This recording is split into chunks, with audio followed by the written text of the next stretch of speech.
그러므로 형제들아, 내가 하나님의 모든 자비하심으로 너희를 권하노니 너희 몸을 하나님이 기뻐하시는 거룩한 산제물로 드리라. 이는 너희가 드릴 영적 예배니라.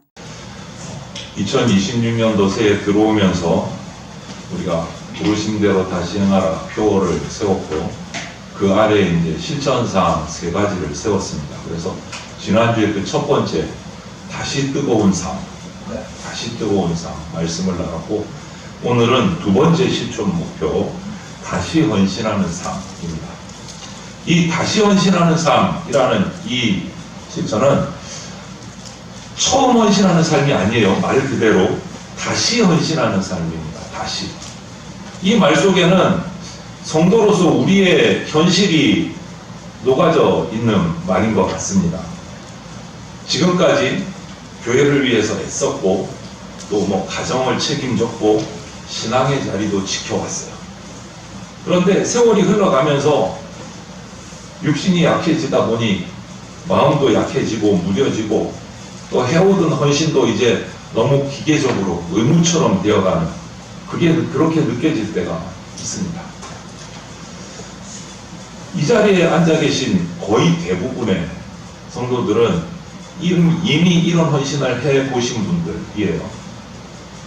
새벽 기도도 해봤고, 봉사도 맡아서 해봤고, 어떤 분들은 평생 교회를 그냥 자기 집처럼 섬기면서 살아오신 분들도 계시고, 그런데 시간이 지나가면서 우리가 지칠 때가 있습니다. 그런 열심히 식어질 때가 있어요. 그러다가 이제 이런 생각이 들죠. 이제는 젊은 친구들 올라오니까 나는 좀 쉬고 싶다. 이런 생각이 드는 것도 사실이에요. 거짓말이라고 말할 수가 없죠. 하지만 하나님께서는요, 처음 헌신보다 다시 드리는 헌신을 더 귀하게 보십니다. 로마서 12장이 바로 이런 성도들을 향한 말씀이에요. 12장 전체가. 사도 바울은 믿음의 추구자에게 너 헌신해라 이렇게 요구 안 합니다. 하나님의 은혜를 충분히 경험한 성도들에게 그 은혜에 합당한 삶을 보여라 라고 요청을 해요. 그래서 헌신은요, 결단의 문제다. 이제부터 열심히 섬기, 그 결단의 문제가 아닙니다. 헌신은 하나님이 내게 내려주신 은혜를 다시 기억하는 것부터 헌신이 시작돼요. 내가 받은 은혜를 기억하는 것부터. 그래서 헌신의 첫 번째는요, 머리가 아니라 몸에서부터 시작이거든요. 바울이 이 몸을 강조하는 것은 바울 당시 그 헬라 문화권, 헬라 제국이 있던 그 시대에 헬라 철학과하고는 완전히 구별이 되는 성경적인 인간관이에요. 이게 무슨 말이냐면, 당시 헬라 사상을 이렇게 들여다보면요, 영혼은 너무너무 거룩하고 귀한 것, 반대로 몸은 쓸모없는 것, 이런 사상이 있었어요. 그래서 어떤 종파는 내가 영혼이 구원받았으니까 몸은 마음대로 해도 돼, 그러면서 간음하고 타락하고 도둑질하고 몸이 하는 거니까 괜찮다는 거예요. 영혼만 거룩하면 됩니다. 그 당시 헬라의 여러 종교들 가운데 이런 사상을 가진 내용들이 참 많이 등장해요. 영혼은 거룩하고 몸은 하등한 거다. 그런데 성경은 그렇게 얘기하지 않습니다. 몸과 영혼을 분리하지 않아요. 성경은 하나님께서 창세기에서 우리 사람을 창조하시고 나서 뭐라고 하셨습니까? 다른 만물을 창조하실 때는 보시기에 좋았더라. 이러다가 사람을 창조하시고는 하나 더 붙어요. 보시기에 심히 좋았더라. 사람을 흙으로 빚어서 창조하시고 생기를 불어넣으시고 그 사람을 보시고 심히 좋았더라. 그리고 예수님께서는요, 그 육신의 몸을 실제로 입고 이 땅에 2000년 전에 오셔서 나를 대신해서 십자가에서 그 몸을 내어주시고 죽으심으로 우리를 죄에서 구원해 주셨어요.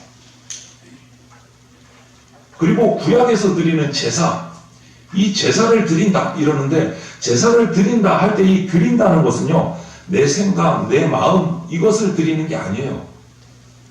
거기에 추가해서 실제로 내가 가진 소유물, 실제로 내가 살아가는 삶의 시간들, 삶의 장소들을 하나님 앞에 내어놓는 것을 제사 드린다 그랬어요. 그냥 생각만 그런 거 아니에요. 그래서 구약시대에 가족을 대표하는 남성들, 가장들은요, 이 명절이 되면, 구약의 명절이 되면 예루살렘에 있는 딱 하나밖에 없는 성전으로 전국에서 다 모여들었어요. 왜? 제사 드리니까. 자기 시간을 내어놓는 거예요. 올 때 그냥 옵니까? 양과 소와 재물, 자기 소유물을 끌고 옵니다. 자기 시간을 내어놓습니다. 하는 일들 내려놓고 예루살렘으로 다 모여요. 그래서 제사 드려요. 그게 드린다는 의미예요. 생각으로만 나 하나님 믿어, 하나님 계신 거 인정해. 그게 아니다라는 거예요. 내 삶의 모든 영역을 주님 앞에 내어놓는 것 드린다. 몸을 드린다는 거예요. 바울은 그래서 이 헌신이라는 것을요, 추상적인 어떤 신앙 고백 이런 걸로 얘기하지 않았어요. 내 삶의 자리에서 드리는 실천, 순종을 말했어요. 그것이 바로 오늘 읽은 우리 본문이에요. 본문. 다시 한 번 더 이 내용을 생각하면서 크게 읽어볼까요?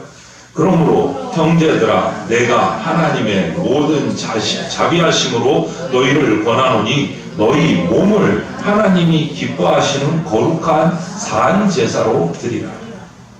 너희 몸을 산제사로 드리라. 우리는 종종 이래요. 마음은 있는데 잘 안 되네요. 좀 이제 자리가 잡히고 내가 여유가 생기면 그때 가서 예배도 드리고 헌신도 하겠습니다, 목사님. 뭐 이럴 때가 있어요. 그러면서 자기 몸은 여전히 자기 편한 자리, 익숙한 자리에 그냥 있어요. 마음은 있어요, 목사님. 이러고 있단 말이에요. 그러나 여러분, 신앙은요, 마음이 준비될 때까지 기다리는 게 아니에요. 몸을 먼저 하나님의 자리로 옮겨 놓을 때 신앙이 살아납니다.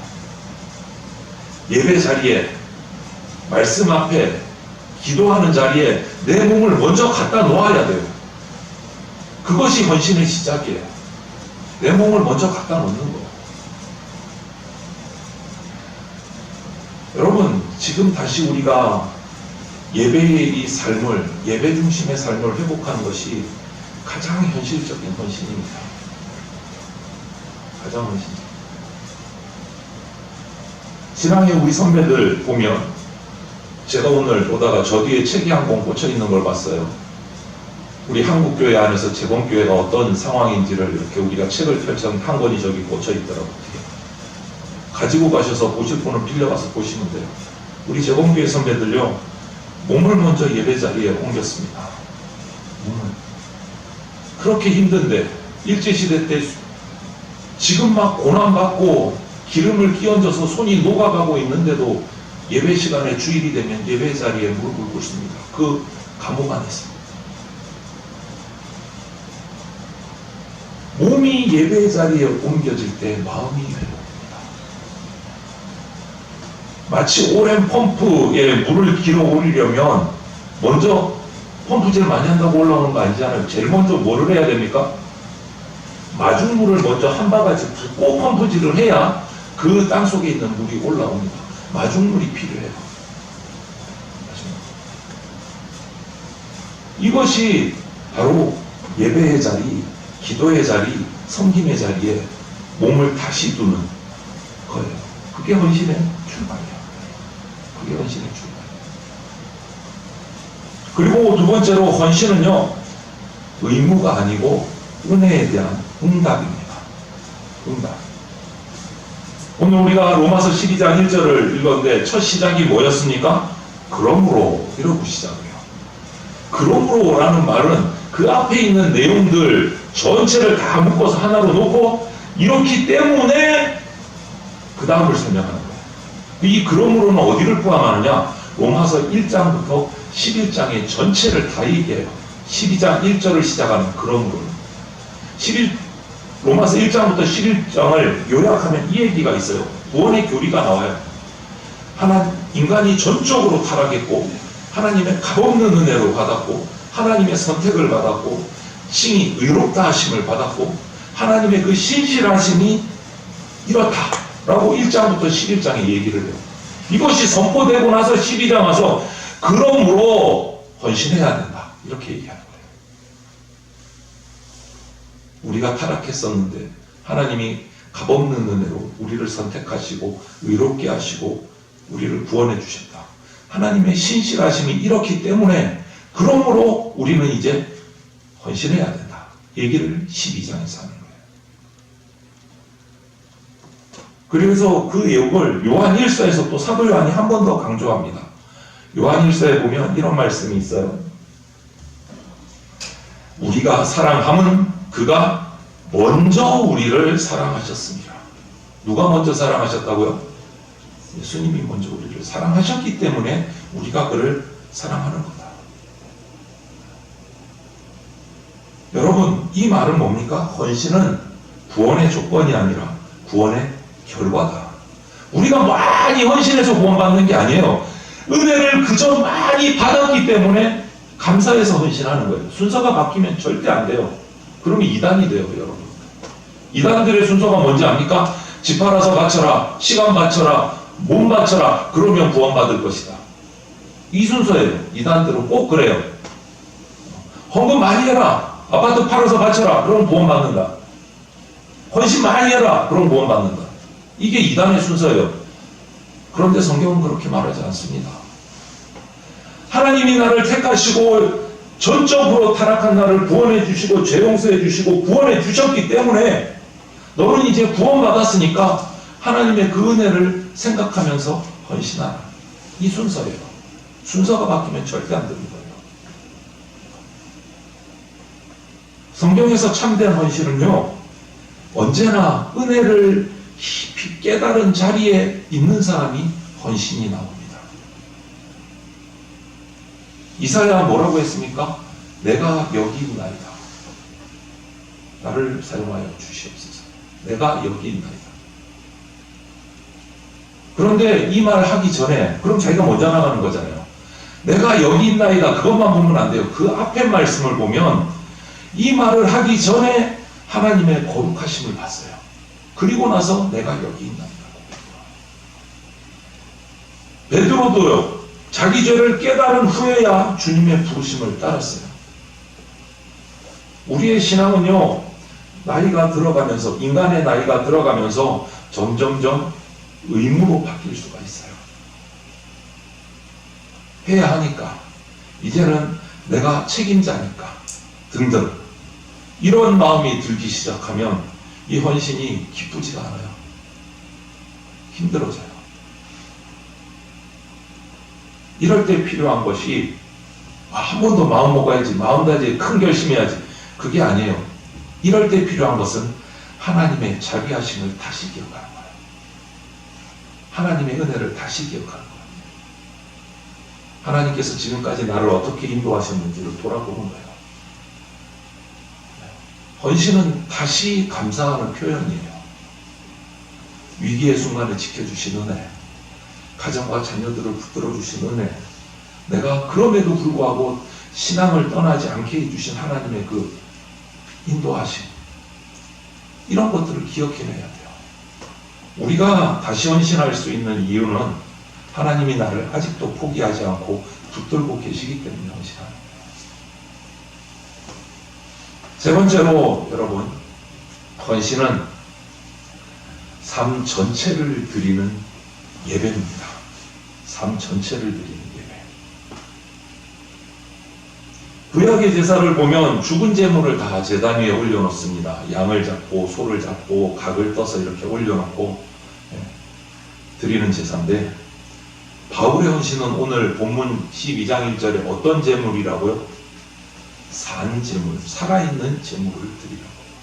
죽은 제물 아니고 산 제물. 산 제사를 드리라. 산 제사. 이것은 구약과 신약의 예배가 완전히 바뀐 거예요. 구약에서는 제물을 죽여서 잡아서 제사를 드렸는데 신약에 들어오면서 예수님 오신 이후로 산제사를 드리래요. 산제사. 이것은 신약의 예배가 이제 예루살렘이라는 성전이라는 어떤 특정한 장소, 또 명절을 딱 정해서 그 시간, 이것을 뛰어넘는 거예요. 신약의 예배는. 그 말은 뭐예요? 내가 살아서 생활하는 모든 삶의 모든 자리가 예배의 자리가 된다라는 선포예요. 바울의 이 말은 산제사를 드리라는 것을. 주일날 오전 11시 대전장로교회 예배당에 와서 딱 정목사님 앞에 두고 예배드리는 1시간, 이것만 예배가 되는 게 아니다라는 말이에요. 월요일부터, 주일을 지나고도 월요일부터 토요일까지 일주일의 모든 삶의 자리가 예배의 자리가 되어야 된다라는 선포예요. 산제사로 드리라는 것을. 그래서 골로새 3장 17절에서 사도 바울은 이런 글을 우리에게 남겨놨어요. 같이 읽어볼까요? 무엇을 하든지 말에나 일에나 다 주 예수의 이름으로 하고. 대답해 보십시오. 말에나 일에나 다 주 예수의 이름으로 하고 계십니까? 그렇게 하고 싶으신 겁니까? 그렇게 하고 계십니까? 이것이 산제사예요. 이것이 산제사예요. 예수 그리스도께서 이 땅에 육신을 입고 우리의 몸을 입고 오셔서 단번에 십자가 죽으신 그 희생, 그 이후로 우리 성도는, 그리스도인은 더 이상 죽은 제물을 드리는, 제사를 드리는 사람이 아니고 나 자신, 내 삶을 하나님께 드리는 예배자가 되는 겁니다. 내 삶을. 가정에서 묵묵히 책임을 감당하는 것, 직장에서 정직함으로 편법을 쓰지 않고 자신의 책임을 다하는 것, 관계 속에서 감정을 절제하고 배려하고 용서하는 것, 이 모든 것이 하나님 앞에 드려지는 헌신입니다. 산제사입니다. 저도 회사 생활 조금 해봐서 알아요. 정직하게 하면, 편법 안 쓰면 바보같이 일을 그렇게 하면 욕 많이 먹어봤어요. 저도. 그런데 그것이 하나님이 우리에게 가르치신 방법이에요. 산제사예요. 주일날 근무 안 하고 술 안 마시고 담배 안 마시고 담배 안 피고 회식 때 그렇게 썰렁하게 만들었는데도 불구하고 동기들 중에 제일 빨리 나가고, 제가 잘나서 그런 거 아니에요. 우리의 삶을 산제사로 하나님 앞에 예배드리면 나머지는 하나님이 채워주십니다. 이 모든 것이 하나님 앞에 드려지는 헌신이에요. 그래서 헌신은 교회 안에서만 내가 뭐 집사다, 권사다, 장로다, 목사다 이 역할로 끝나는 게 아니에요. 헌신은 거기에 묶여져 있는 게 아닙니다. 가정에서의 책임, 직장에서의 성실함, 관계 속에서 인내하고 절제하고, 이 모든 것이 하나님 앞에 드려지는 예배입니다. 여러분, 다시 한 번 더 자신의 삶을 살핍시다. 지금 내가 서 있는 자리를 내가 회피하지 않고 하나님 앞에서 성실하게 살아가는 것, 이것이 가장 현실적이고 깊은 헌신입니다. 내 삶이 하나님 앞에서 산제사로 드려져 있는가, 다시 한 번 더 점검하시기를 바랍니다. 정리해 보겠습니다. 참된 헌신은 의무, 압박 속에서 나오지 않습니다. 성령께서 내 곁에서 부르실 때 내 마음이 자발적으로 반응하는 거예요. 헌신은. 다시 헌신하는 삶은 그냥 채찍이 아니고 부르심에 대해서 내가 순종으로 응답하는 겁니다. 헌신이 식을 때 필요한 것은 새로운 결단 아니라고 말씀드렸습니다.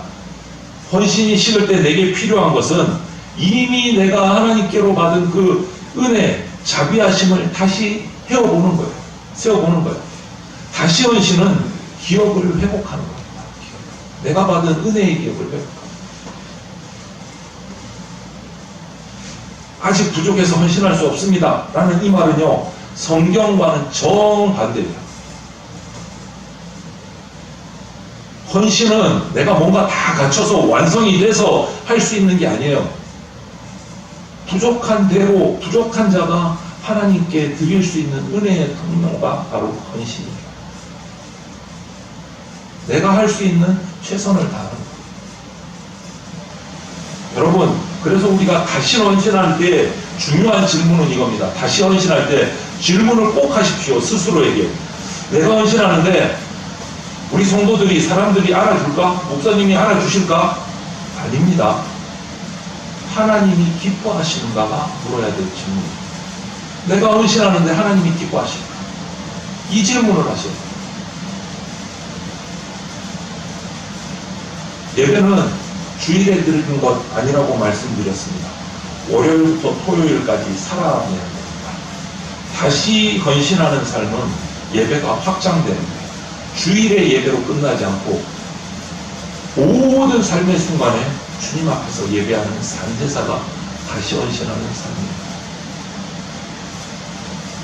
하나님은 우리가 이처럼 다시 드릴 때 다시 사용해 주십니다.